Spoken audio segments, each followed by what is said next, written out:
Internet debates part 2. All right, this had to happen recently. I've been seeing the 100 men versus gorilla debate. And that got me thinking. What are some other internet debates kind of just like that one that a lot of people have been talking about? Well, over the past couple of years or 5 years, however long it's been. I don't know. And I figured since you guys enjoyed the last one, you would like this one too. Sorry for the shitty ass audio setup. I'm recording this bitch in a closet, but whatever. We got to make do with what we have. But of course, we first got to address the elephant in the room. What is my take on the 100 men versus gorilla debate or whatever it is going around on TikTok? News outlets are picking that shit up, bro. It's going crazy mainstream. But yeah, at first I was thinking the gorilla's just gonna knock us all over like bowling pins, bro. There's no way we're winning. But then I thought about it. If we play this shit tactically, the 100 people could actually win. And who's on my side? Do I got goddamn LeBron?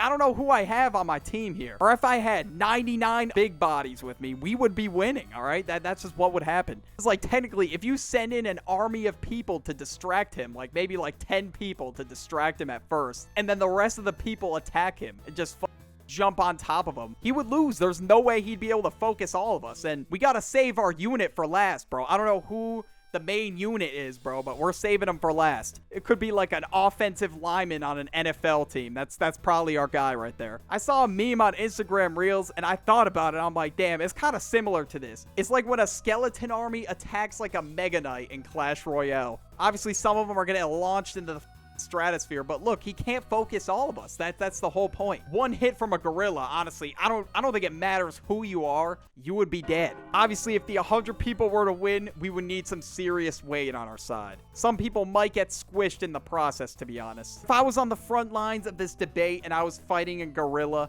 and there was a 400-pound dude behind me, yeah, bro, good riddance. I'm getting squished by this 400-pound dude. So yeah, there's gonna be some casualties in the mix. Friendly fire is gonna be on, unfortunately. I don't know what this dude's rocking for a skill set. I have no idea. What kind of skill level is he on? I don't really know. I think if we were fighting Donkey Kong or something, it'd be raps for all of us. Doesn't matter if we have prime Mike Tyson on our side. I think we're losing. It really all depends, but, I think if everybody played it tactically, everybody did their part. We use somebody as bait. Because how you have barbarians in Clash of Clans? You kind of have to send them out first, make sure they get destroyed by all the traps. That's kind of what we're going to have to do. We're going to have to play this like a Clash of Clans battle. Okay, the rest of this audio sounded so bad, so I have to re-record this. It sounded like I was underwater or some shit. Now we got man versus dog. This is another debate I've been seeing floating around the internet recently. And when I saw both of these debates going viral at once, I knew I had to make a part 2. I just couldn't avoid it at this point. I think everybody was waiting for this, sir. Maybe not. I don't know. But basically, it's similar to the 100 men versus gorilla one. It's another hypothetical. Would the average man win in a fight against the average dog? And now, if it's the average dog, the man definitely has it all day in the bag. And we'll just be generous here. We'll say the average dog is the golden retriever or something like that. Now, for me personally, if it's the average dog, I'm winning. But if it's one of those big-ass dogs with maxed out stats, I am 100% losing. But for average dude versus average dog, the average guy's 5'10", and I would think he's in pretty good shape, or at least decent shape. And according to Google, a medium-sized dog weighs about 25 to 50 pounds. And even for me, I'm not even a built dude like that, all right? I am probably one of the skinniest dudes on the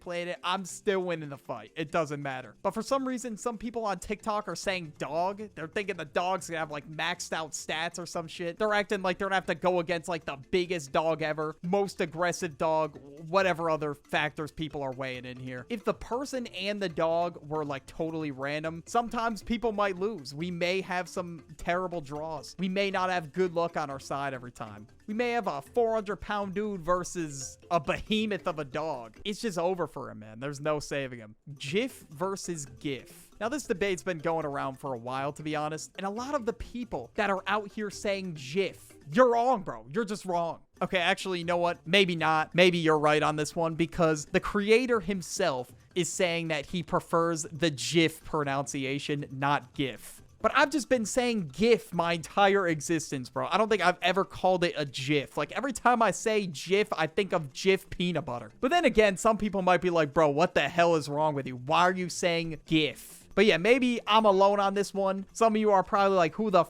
is we, bro. We are not saying gift. Which is better, night or morning showers? This is another one I've been seeing going around, and I gotta say this one really depends on what you're doing during the day. Because sometimes if I got like a sweaty ass workout ahead and I'm just gonna smell like schmegma the moment I hit the gym, I'm just gonna wait till I get home, bro, and just shower later in the day. But honestly, I think morning showers are better when you got something going on in the morning. You got like a interview or some shit, you gotta make sure you're getting ready, looking pristine, brushing your teeth so you don't have smelly ass breath. But overall, 9 times out of 10, I usually take a morning shower instead of a night shower, because most times when I sleep, I fucking sweat, so I'm just gonna wake up all sweaty. So I get all the grime and grease from and sweating all throughout my sleep. So if I had to choose, I'm picking morning showers. Night showers go crazy though, I can't lie. So sometimes, man, depending, I might be doing both. Dinner with a celebrity or 500K. I've been seeing people saying Jay-Z or 500 bands, Elon Musk or $1 million, whatever. And in my opinion, I don't even think this should be a question. Like, why are we even questioning this, bro? I'm taking the $1 million. Like, what the f? I'm not sitting down at a table with Elon Musk. This dude's talking about how I am become me. Like, I'm good, bro. But I guess the other side of the argument as to why people would want to sit at the dinner with the celebrity, so they can learn about money and business and shit like that, and they can apply it to their own lives. But I don't know, man. Me personally, I'd rather just take the $1 million,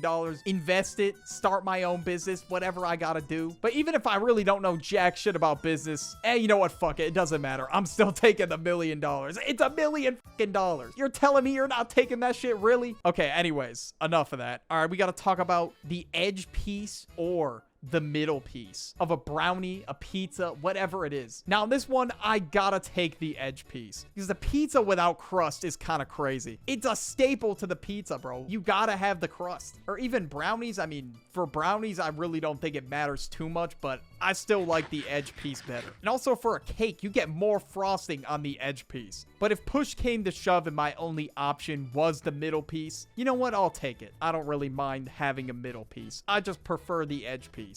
Now, how do you cut your sandwich? Vertical or diagonal?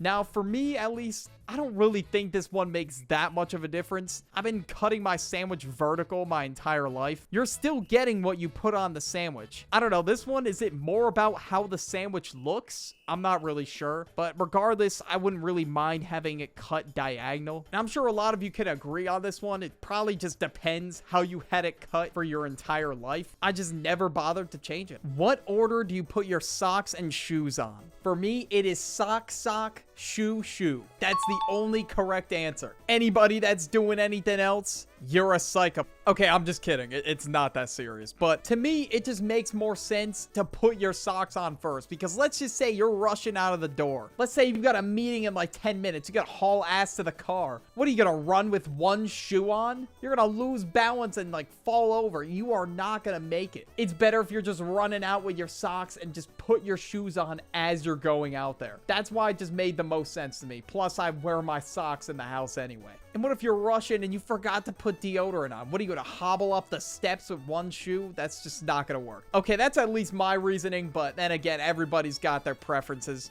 I'm probably just thinking into this one way too much. Now we got, does a straw have 1 or 2 holes? Now I'm saying 1. Like, no debate, no question. You can literally see through the other side. How would it have 2 holes? That doesn't make any sense. And how would the liquid be able to traverse up the straw if it was 2 holes? Why are people saying 2 holes? Honestly, I'm not even really sure, but if you are, I guess drop a comment. I have no idea. I looked it up, and according to Google, the technological explanation is saying 1 hole, or the topological perspective. I don't even know what the hell that means, bro. Or at least that's the AI overview. Now, this next question is the question of the ages. I thought of it in my own head. I crafted up this question after hearing so many different answers from different people. Do you wash your hands with cold or warm water? And what made me think of this question, I walked into a public bathroom. And now keep in mind, I am at a beach and it is 90 degrees outside. Tell me why The moment I went to wash my hands,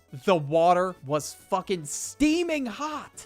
Why? Like, who is using that warm of water on a hot sunny day at the beach? I don't know if I'm the only psychopath that washes my hands with cold water, but listen, bro, I just feel like it's way more refreshing. I mean, in the winter, I'm using lukewarm water because obviously it's fucking cold out. But am I the only one? Like, who in the summer is using steaming hot water? And this was like 3 days ago, so I asked my mom, what kind of water do you use to wash your hands? She said warm. Like, what the fuck? The middle of the stuff. Okay.